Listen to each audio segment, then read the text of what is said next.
शुरू अल्लाह के नाम से जो बहुत मेहरबान और निहायत रहम करने वाला है। हम अक्सर ज़िंदगी में ऐसे सेंटेंसेस बोलते हैं, काश मैं उसकी मदद कर पाता, या काश मैं ये घर ख़रीद पाता, या क्या आप मेरी मदद कर सकते हैं।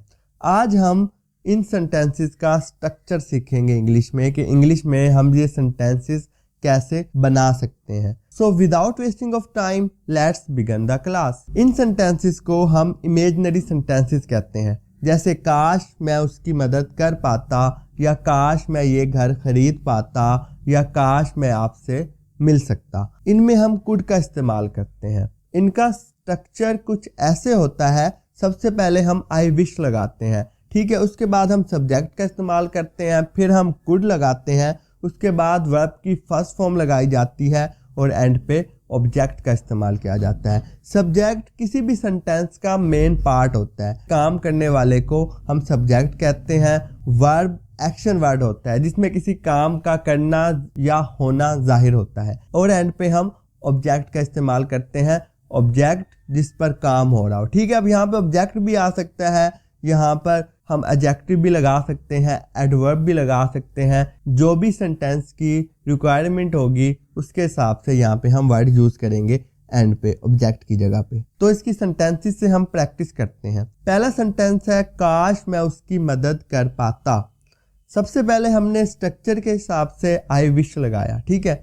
आई विश, उसके बाद सब्जेक्ट देखा इसमें क्या है, इसमें सब्जेक्ट है मैं, तो हमने लगा दिया आई विश आई। उसके बाद हमने कुड का इस्तेमाल किया, आई विश आई कुड। उसके बाद हमने वर्ब देखा, वर्ब क्या है, यहाँ पे एक्शन वर्ड है मदद करना, उसकी इंग्लिश होती है हेल्प, तो हमने हेल्प लिख दिया और एंड पे हमने ऑब्जेक्ट लगाया जो है यहाँ per him. I wish I could help him, I wish I could help him. Next, काश मैं ये घर खरीद पाता। अब यहाँ पर सेंटेंस स्ट्रक्चर के हिसाब से सबसे पहले हमने आई विश का इस्तेमाल किया, उसके बाद हमने देखा यहाँ पे सब्जेक्ट मैं है तो आई लगाया, आई विश आई। उसके बाद हमने कुड का इस्तेमाल किया, फिर यहाँ पे जो वर्ब है वो है खरीदना, बाय, और एंड पे ऑब्जेक्ट लगाया जो है दिस हाउस, ये घर। आई wish I could by this house. Next है, काश मैं आपसे मिल सकता। सबसे पहले आई विश का इस्तेमाल किया गया, फिर सब्जेक्ट यहाँ पे मैं है तो आई का इस्तेमाल किया, उसके बाद कुड लगाया, कुड के बाद मिलना, वर्ब की पहली फॉर्म मीट, उसके बाद हमने एंड पे ऑब्जेक्ट लगाया जो है यहाँ पे you. I wish I could meet you. Next है, काश मैं वहाँ जा पाता। स्ट्रक्चर के हिसाब से सबसे पहले हमने आई विश लगाया, आई विश, उसके बाद आई का इस्तेमाल किया गया, सब्जेक्ट का इस्तेमाल किया गया, फिर कुड, फिर यहाँ पे गो और एंड पे देयर। देयर यहाँ पे एडवर्ब है, adverb of place. I wish I could go there. Next, काश मैं तेज दौड़ सकता। यहाँ पे सबसे पहले हमने आई का इस्तेमाल किया, आई विश, उसके बाद सब्जेक्ट लगाया जो यहाँ पे है आई wish I could run fast.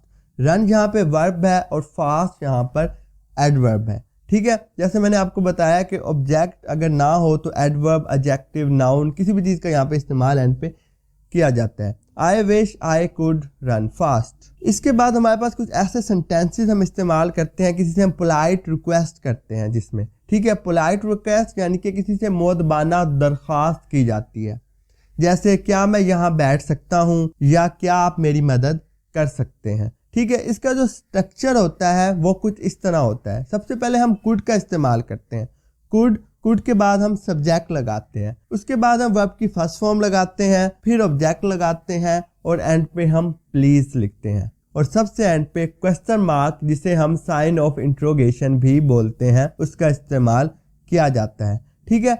तो अब हम सेंटेंसेस बनाना सीखते हैं। पहला सेंटेंस है, क्या मैं यहाँ बैठ सकता हूँ। ये ऐसे भी हो सकता है, क्या मैं यहाँ बैठ सकती हूँ, ठीक है। तो सबसे पहले कुड का इस्तेमाल करेंगे। यहाँ पे सब्जेक्ट आई है तो आई लगा देंगे, कुड आई, उसके बाद वर्ब बैठना, sit, could I sit here, ठीक है। हेयर यहाँ पर एडवर्ब है, एडवर्ब ऑफ प्लेस है।